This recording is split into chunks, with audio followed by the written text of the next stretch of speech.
Chapter 6. The Emperor Descends. The wind rises in Taiyuan while the stars Dong Man and Thin Huang were beginning their journey in Shandong. Far to the north, in Taiyuan, a purple imperial aura suddenly descended from the sky, covering the entire mansion of Duke of Tang Li Yuan. This was the place where the true mandate of heaven was destined. Li Yuan had 4 sons, but the second son, Li Shimin, was the most special. On the day he was born, it was said that 2 golden dragons hovered above the roof for 3 days and 3 nights before leaving.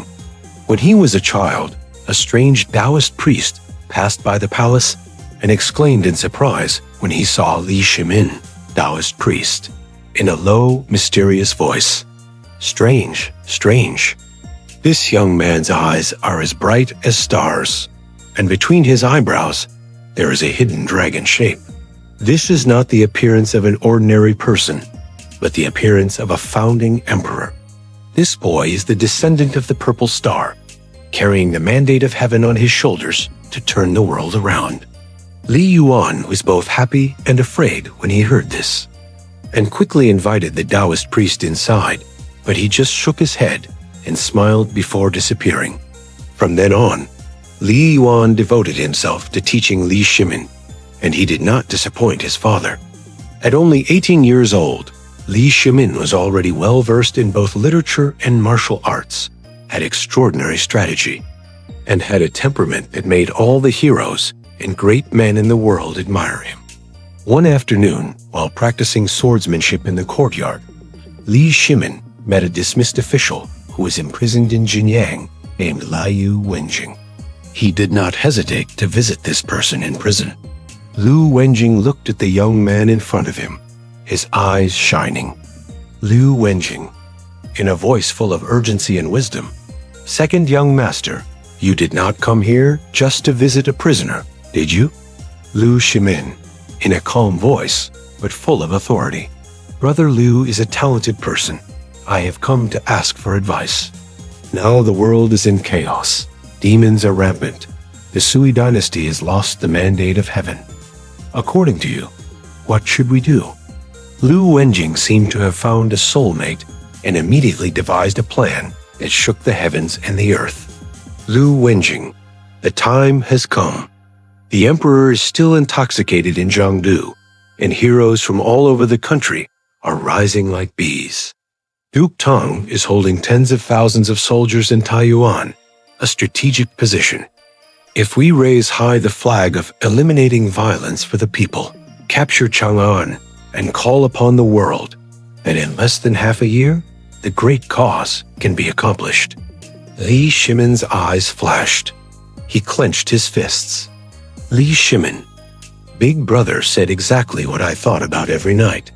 But my father is a cautious person. How can I convince him? At that moment, the Turkic army from the north poured down. Li Yuan lost the battle, fearing that Emperor Yang of Sui would punish him. Li Shimin knew that the once-in-a-thousand-years opportunity had come.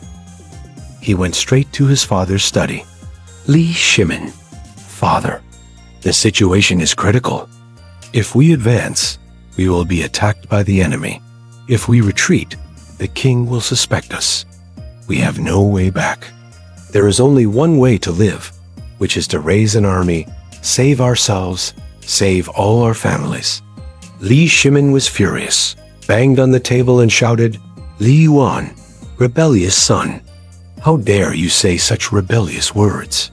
If I report to the authorities, my entire family will be exterminated."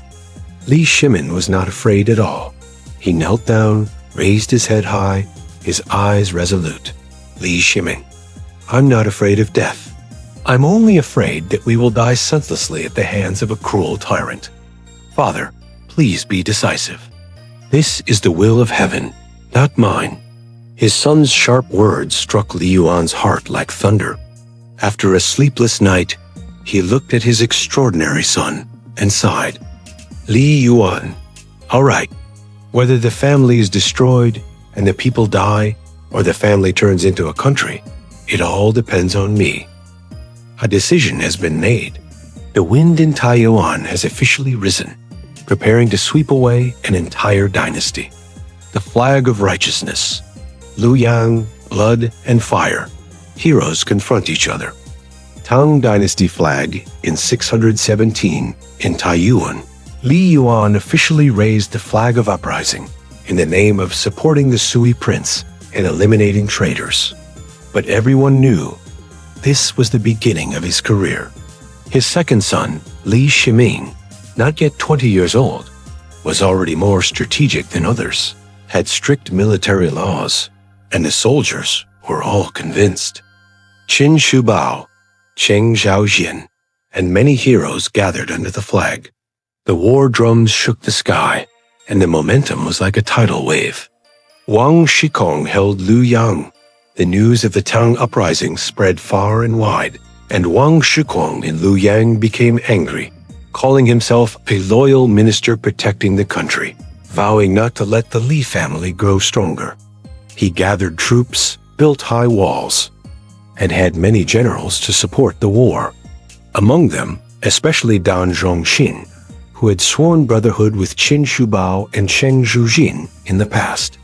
Now one was in Tang, the other in Zheng. Fate brought the brothers into a confrontation. In Luyang, Wang Shikong's general was Dan Zhongxin. He was tall and had unparalleled strength. His weapon was the 8-foot-long dragon snake spear, which could knock down 10 men with one swing. The night before the battle, Zhongxin dreamed that his teacher, an old white-haired Taoist priest, appeared. You are the one chosen by heaven to test the heroes of the world. If you maintain your integrity, your name will be remembered for thousands of years. If you lose your way, only blood will remain. Dan Zhongxin woke up with a heavy heart.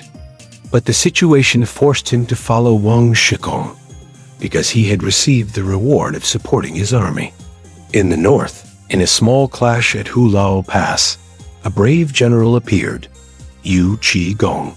He was 8 feet tall, had dark skin, and his eyes were as bright as lightning. His weapon was an iron-armored broadsword, with the power to knock down a cavalryman with one swing.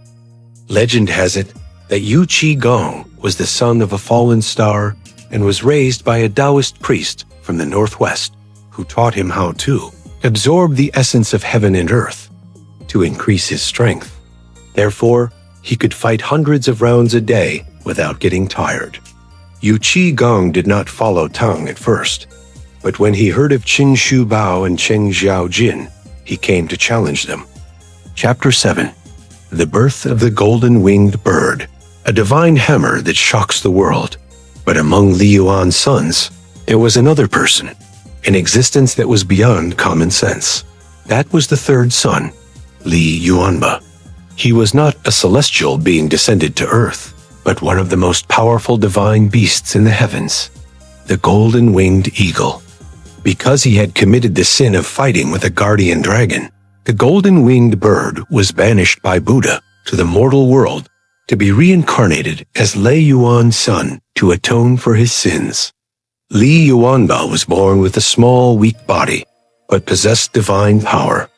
At the age of 10, while playing, he was bullied by some big kids, who mocked him as a scrawny thing.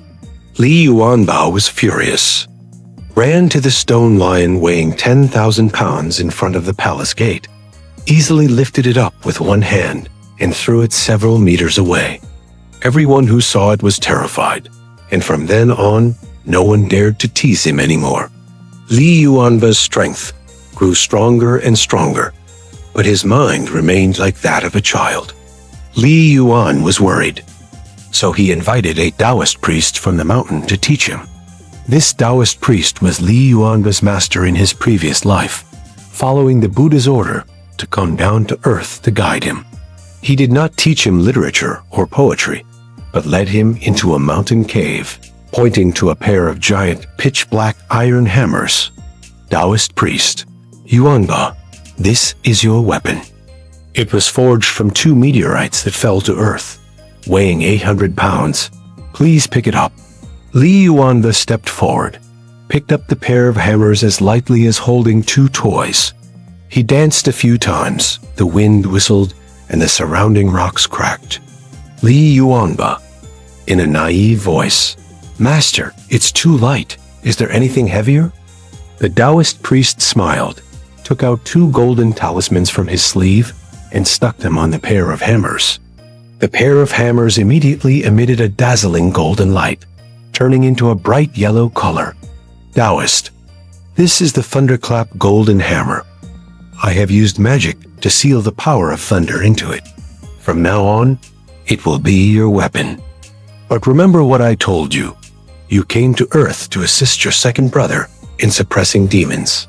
When you see an enemy using a weapon shaped like a golden phoenix, you must absolutely not kill that person. Otherwise, you will be punished by heaven. Remember? Li Yuanba. Yes, I remember, Master. Li Yuanba carried the pair of golden hammers back. From then on, the Tang Dynasty had a supreme weapon, an invincible divine general who would make the 3 worlds terrified every time he went into battle.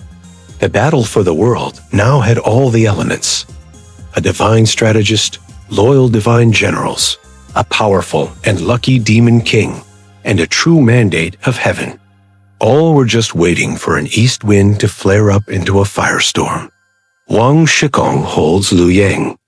The news of the Tang uprising spread far and wide, and Wang Shihong in Luyang became angry, calling himself a loyal minister protecting the country, vowing not to let the Li family grow stronger. He gathered troops, built strong walls, and had many generals to support the war.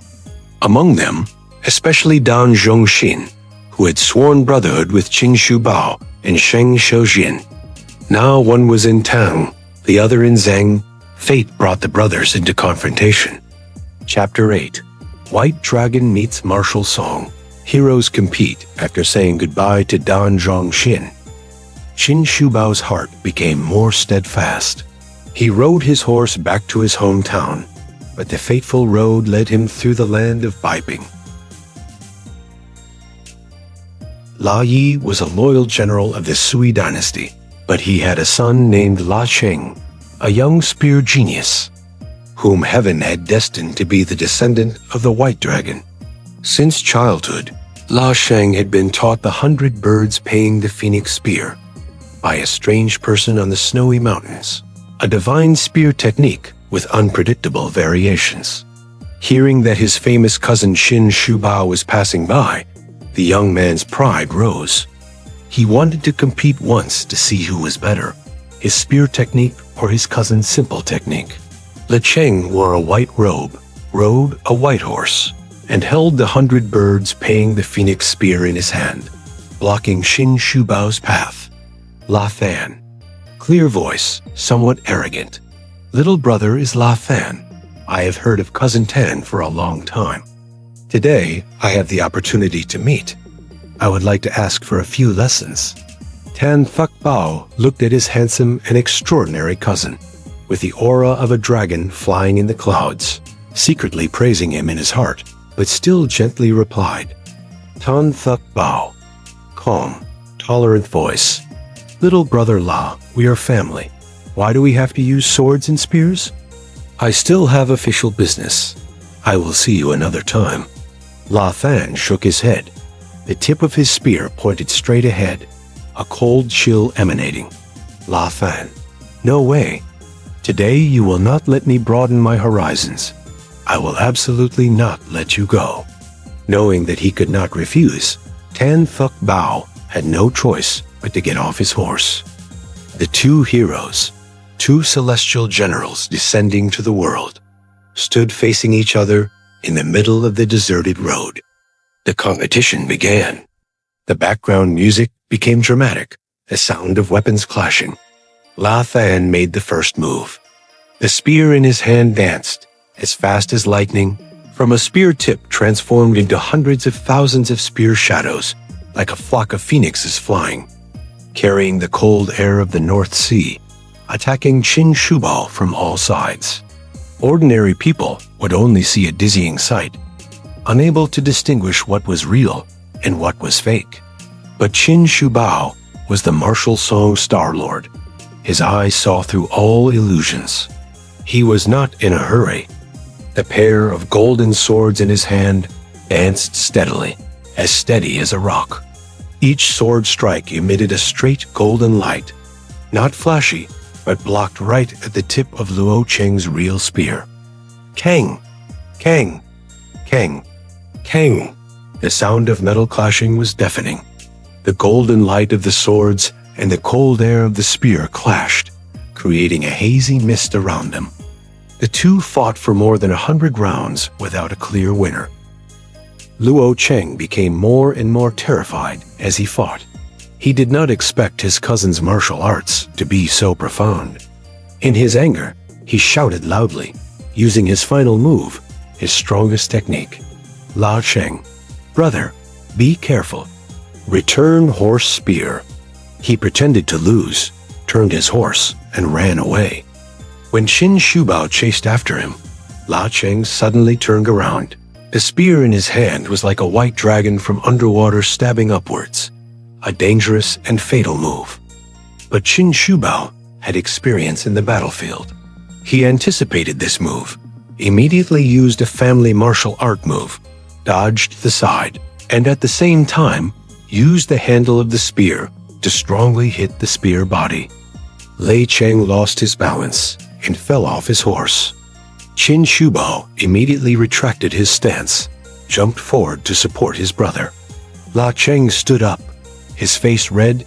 He was convinced, bowed his head and said, La Cheng, brother, your martial arts are truly divine. I am truly impressed. From then on, the two brothers were very fond of each other. They stayed in Beiping Prefecture for several days, exchanging martial arts every night. But they also made a poisonous oath. If anyone hid their skills and did not teach the other everything, they would be pierced to death by 1,000 arrows.